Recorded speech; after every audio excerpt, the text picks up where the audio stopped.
Hi folks, Happy New Year. It's a little bit late to be saying that now, but welcome to the first 5-Minute Friday of 2019. Great to have you with me.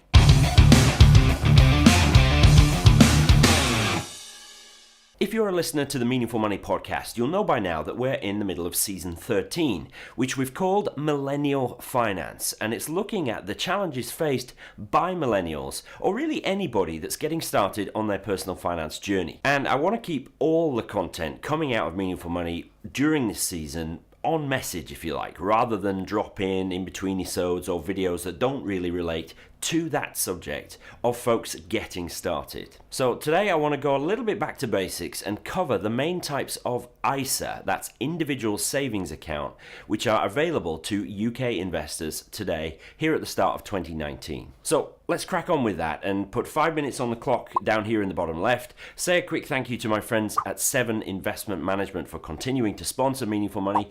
And let's crack on. So primarily there are 5 different types of ISA available in the UK. And the first is a cash ISA. Now, a cash ISA is simply a tax-free bank account. So whatever interest you earn on money you have saved in a cash ISA, you won't pay any tax on it. Now, to be honest, this is a bit of a thin benefit because the first £1,000 of interest on any savings you have is tax-free anyway if you're a basic rate taxpayer. And even if you're a higher rate taxpayer, the first £500 worth of interest is tax-free. So in order to really benefit from a cash ISA, you need to have enough money in there to earn more than the already tax-free interest amount. So cash ISAs are of negligible benefit, really.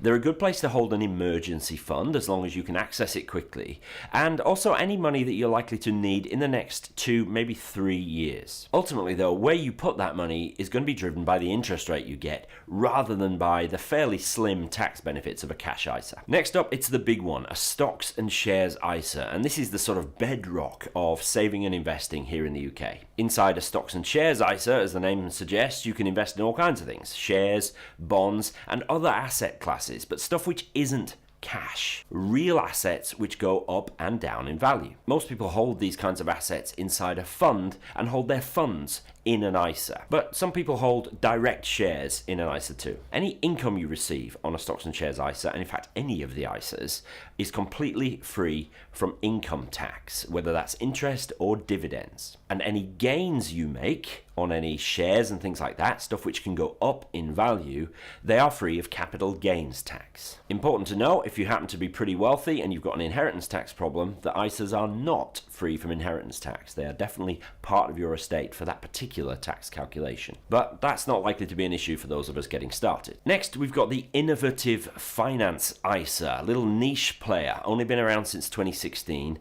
and this is a very specialist little account designed to enable you to hold what's called peer-to-peer lending investments. Now, this is a niche but growing area of investment where you can use usually online websites to invest in lending, essentially. Your money can be lent out to lots of other people, and generally this is a good way to make a reasonable level of interest. So this is a growing area of investment, but still probably for most of us should be a satellite holding, a small part of our total portfolio around a core of stocks and shares investing. 2 more to go, and next up we've got the Junior ISA, and this is a special kind of ISA specifically for children. A Junior ISA can either be a cash ISA, so a bank account, or it can hold stocks and shares. Really important to remember that the money actually becomes the child's at age 16, and they can access it from age 18. Right now, at the beginning of 2019, the maximum you can put into a Junior ISA is £4,260, but that limit can sometimes change, and if it does so, it's usually done at the start of a tax year in April. Finally, we have the Lifetime ISA, a very special ISA in the overall family. Firstly, you can only open a Lifetime ISA if you're aged between 18 and 40, and you can only pay into it until you are 50. The maximum you can pay into a Lifetime ISA is £4,000 per person per year, and that is part of your overall £20,000 ISA limit. By far the biggest benefit of a Lifetime ISA though is that whatever you put in up to that £4,000 limit, the government will add another 25% on top. So if you put £4,000 in, the government will make it up to £5,000. So that's an amazing benefit, but what's the quid pro quo? Where's the catch?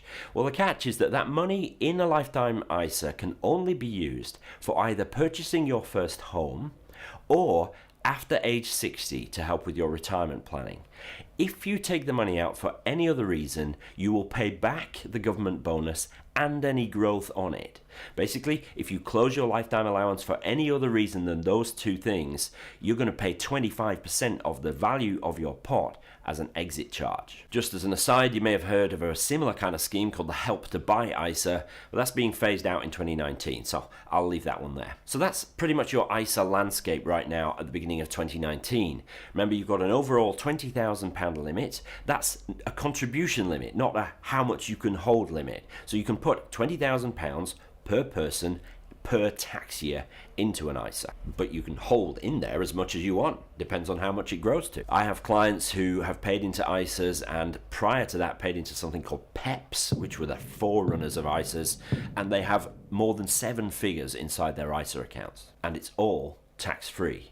Not bad, right? But for most of us, we'll never save more than 20 grand a year, and so ISAs, along with pensions, are really the only accounts that most of us will ever need. Okay, hope that serves as a good summary of how ISAs work. Let me know if you've got any questions, but I'll see you next week for another 5 Minute Friday.